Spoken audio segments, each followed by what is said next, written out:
এখানকার থানার একজন এসআই এদেরকে হ্যারাসমেন্ট করেছে, এদের কাছ থেকে টাকা চেয়েছে। দূর দূর করে তাড়াই দিছে, আমাদের টাকা পয়সাও চাইছে এমনকি। আমি ওটা এখন পোষায় দিচ্ছি ভাই, কিন্তু আমি আপনার সাথে সন্ধ্যার সময় দেখা করতেছি এই বিষয়টা নিয়ে তিনি কি করেন। আমরা ওইখানে বসে ছিলাম, কেউ আমাদের কোনো সাহায্য করে নাই। ওনারা সারাটা দিন মোবাইল হারাইছে বলে জিডি করতে আসছে।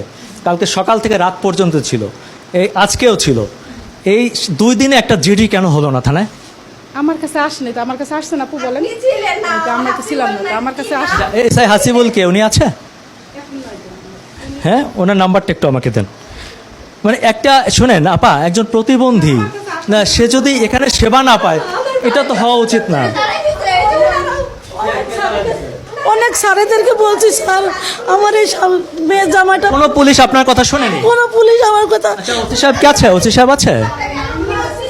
নারায়ণগঞ্জ একটু ফোন করেন। কি করতে একজন হবে? মানুষ আমি সে করতে একজন বলছি। মানুষ সে হচ্ছে গরিব মানুষ, সে পড়াশোনা জানে না, তার স্বামী প্রতিবন্ধী, সে তো অনলাইন অফলাইন বুঝবে না। আপনারা থানা থেকে কেন তাকে সহযোগিতা করলেন না?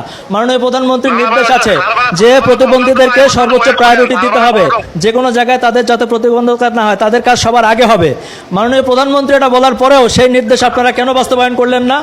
আরে ভাই আমি বলি, আমি আমার বাসা থেকে সন্ধ্যার সময় আমি আপনার সাথে দেখা করতেছি, আপনার নাম্বার দিয়ে আমাকে ফোন দেন। আপনি আমার সাথে দেখা করা জরুরি না, আপনি আমাকে বলেন একজন প্রতিবন্ধী কেন আপনার থানায় এসে সেবা পেল না? প্রতিবন্ধী ভাই, আমি ওটা এখন পোষায় দিচ্ছি ভাই, কিন্তু আমি আপনার সাথে সন্ধ্যার সময় দেখা করতেছি এই বিষয়টা নিয়ে তিনি কি করেন। না না, এই বিষয়টা না, আমি শোনেন, আপনাকে ডিরেক্ট জানতে চাচ্ছি গণমাধ্যমের একজন কর্মী হিসাবে, একজন প্রতিবন্ধী আপনার থানায় এসে আপনার কাছ থেকে সেবা পায়নি, আপনি তাদেরকে হ্যারাসমেন্ট করেছেন, তাদেরকে ইনডাইরেক্টলি টাকা চেয়েছেন তাদের কাছে। তো একটা প্রতিবন্ধী কেন এত হ্যারাসমেন্টের শিকার হবে? মানে আমি এদের টাকা দেবো কেমন ভাই, এটা তো ইম্পসিবল বিষয় বলতেছেন না। আচ্ছা, ওনাদেরকে এত অনলাইন অফলাইন বোঝানোর কোনো দরকার আছে? না, সেটা এখান থেকে করে দিবে তো, এটা তো কালকে বলেই দেওয়া হয়েছে, করে দিবে না কেন? সেটা হয় না, এবং আপনাদের যে এসআই সে নাকি ওনাদের কাছে টাকা চাইছে ইনডাইরেক্টলি। এটার কোনো সুযোগ নেই। আচ্ছা, একজন এসআই আপনি আমাকে বলেন যে 24 ঘন্টার মধ্যে আপনার একটা জিডি নিতে পারলেন না একজন প্রতিবন্ধীর কাছ থেকে, এটা কি ঠিক হলো? না না, এটা জিডি নিবে না কেন? অবশ্যই সে যখন আসে তাৎক্ষণিক ডিউটি অফিসারকে দেওয়া হয়েছে। সারাদিনে জিডি নেয়নি।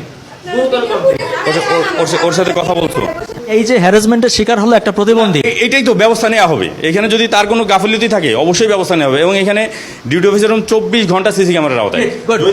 আমি আপনাকে সিসি ক্যামেরা দেখাতে চাই যে ওনার সারাটা দিন এখানে বসে ফুটেজ দেখে অবশ্যই ব্যবস্থা নিব। না, আর তো সারাদিন দেখার, যেমন আমি তো ওনাকে আর কালকে খেয়াল করিনি, উনি তো আসতে আমি এখানে ছিলাম, যখন এসে আমি নিজে ডিউটি অফিসারকে দেখি যে এটা কি আসছে জিডি করে দাও।